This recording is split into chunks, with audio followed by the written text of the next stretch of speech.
So far as we know, Mesopotamia civilization is the oldest human settlement in the world.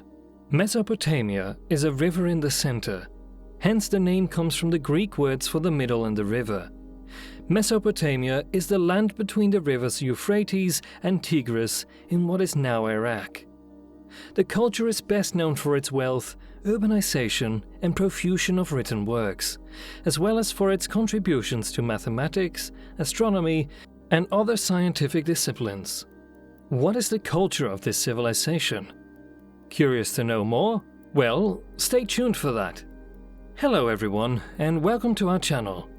Don't forget to subscribe and press that bell icon to never miss an update. Having said that, let's get into the video. Emeka was one of Uruk's early rulers, and the lengthy Sumerian epic poem about him highlights the relationship between urbanization, commerce, and the written word. The poem is not taken at face value, but it is assumed that it tells us that the great literature of ancient Mesopotamia was a mark of the superiority of Mesopotamian urban society. Mesopotamia, which spans modern-day Iraq, Kuwait, and Syria, and translate to between two rivers in Greek, is widely acknowledged as the cradle of civilization. Despite near constant fighting, the civilization that developed between the Tigris and Euphrates rivers is recognized for significant advances in reading, astronomy, agriculture, law, mathematics, architecture, and more. Babylon, Ashur, and Akkad were some of the earliest urban settlements in the world, and they were all founded in Mesopotamia. Author, consultant, and emeritus history professor at Tulane University, Kenneth Harle, claims that the Sumerians laid the ground principles for what would become the world's first advanced urban literate society in Mesopotamia.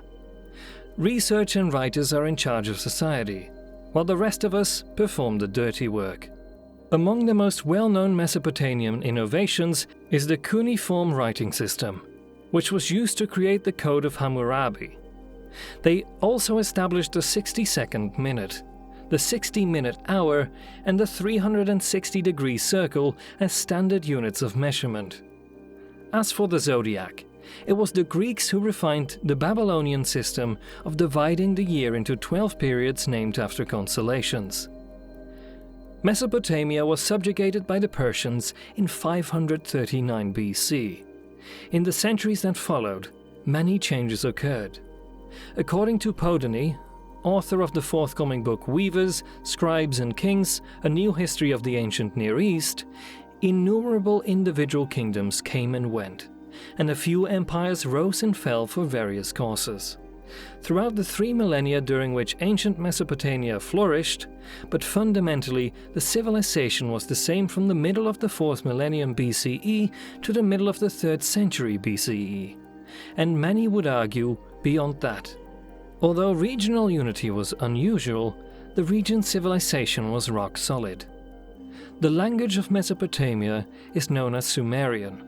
The research concluded that Sumer and Akkad were the names of the urbanized southern region, and the Sumerian was the region's original language. Around 2400 BCE, when the first Akkadian speakers came, they began to be displaced by their language. Before the Great Alexander, 336 to 323 BCE, Akkadian was utilized with very slight modifications. Early Mesopotamian urban centers emerged in the south around 5000 BCE. Cities sprung up in and around religious centers, commercial hubs, and imperial centers. Unlike a regular house, which is the house of humans, a temple is the house of God, and the first temples were simple shrines built from unbaked bricks. With time, the size and number of rooms in each of the 6 temples changed. Stamps made from cylinders of stone with a hole drilled through the middle were used to make continuous images in wet clay in ancient Mesopotamia. Mesopotamia's most important contribution to the world is the civilization's long and distinguished history of scientific study in the areas of time measurement and mathematics. There are tablets with calculations for square roots, squares, and squares of compound interest, as well as tables for multiplication and division. that date back to roughly 1800 BCE. A variety of new cultures, like the Akkadians, emerged during this time. Nomadic groups from the western desert gradually made their way into Mesopotamia's affluent agricultural core.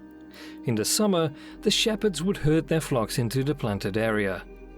In the past, these people migrated for economic reasons, often as herders, harvest laborers, or soldiers, and occasionally made permanent settlements there.